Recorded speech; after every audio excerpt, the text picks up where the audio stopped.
গার্মেন্টসের প্রাণকেন্দ্র। যেমন একটি মানুষের নাম না থাকলে তাকে ডাকতে ঝামেলা হয়, কি বলে ডাকবো? আসসালামু আলাইকুম রহমতুল্লাহ। প্রিয় ভিউয়ার্স, আজকে আমরা টপিক নিয়েছি এক্সারসাইজ সম্পর্কে সুনির্দিষ্ট ধারণা দেওয়ার জন্য। এই এক্সারসাইজ সম্পর্কে একটা সুনির্দিষ্ট ধারণা থাকা দরকার। এই গার্মেন্টসের এক্সারসাইজ আমি লিখেছি এখানে, তবে কোনো নাম্বার দিই নাই এই জন্য যে এর থেকে কম বেশি হয়, এবং আরও কিছু এক্সারসাইজ বেসড অন প্রোডাক্টের উপর বেস করে কিছু এক্সারসাইজ ভিন্ন ভিন্ন, অনেক সময় আরও এর বাইরেও কিছু থাকতে পারে। তবে সাধারণত গার্মেন্টস প্রোডাক্টের ক্ষেত্রে এই এক্সারসাইজগুলোই কমন, তবে এর বাইরেও কোনো কিছু থাকতে পারে based on garments, based on buyer demand.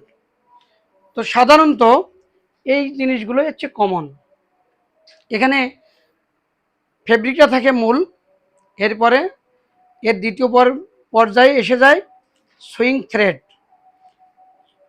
Thread হচ্ছে এই যতগুলো এক্সারসাইজ এখানে লিখেছি এর ভিতরে সুইং থ্রেডটা ইম্পর্ট্যান্ট, ভেরি ভেরি ইম্পর্ট্যান্ট।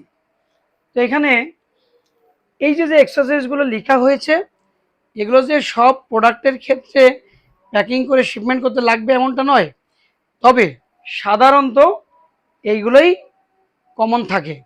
এরপরে বেসড অন প্রোডাক্ট ভিন্ন ভিন্ন ক্ষেত্রে ভিন্ন ভিন্ন জায়গায় ভিন্ন ভিন্ন এক্সারসাইজ যোগ হবে, তবে এগুলো আমাদের জানা থাকা দরকার। Swing thread, level. আর সুইং থ্রেডে কী করা হয়? সুইং থ্রেডে দুইটা প্যানেল নিয়ে দুইটাকে অ্যাডজাস্টিং করে সেলাই করা হয়। এই লেভেল হচ্ছে একটা গার্মেন্টসের প্রাণকেন্দ্র।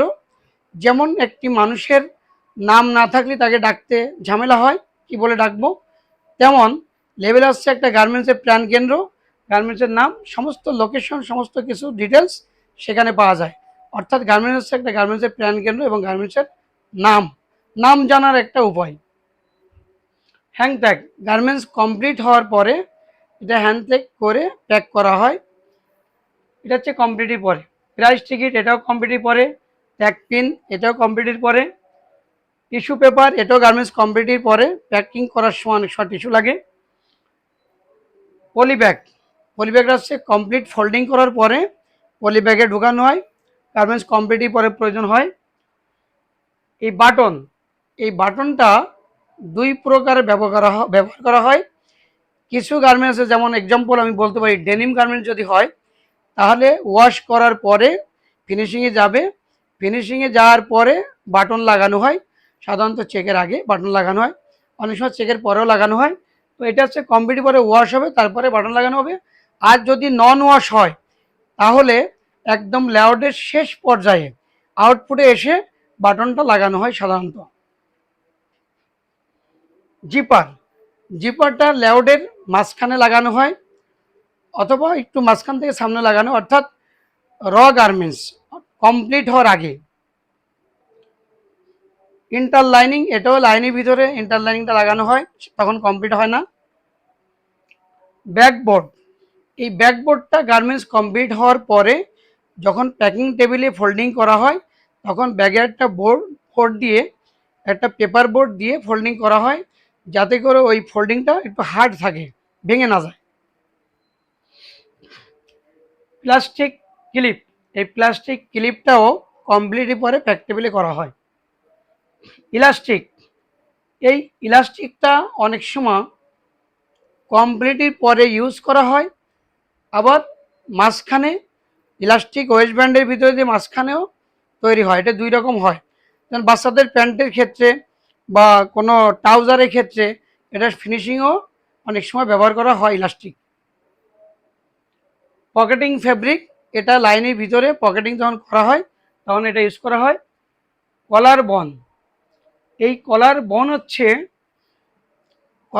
হচ্ছে কলার যখন তৈরি করা হয় তখন কলারের ভিতরে একটা হার্ড জাতীয় বন জাতীয় একটা প্লাস্টিকের একটা বোর্ড দেওয়া হয়, এই কলারটা যাতে হার্ড থাকে, এটা হচ্ছে কলার বন।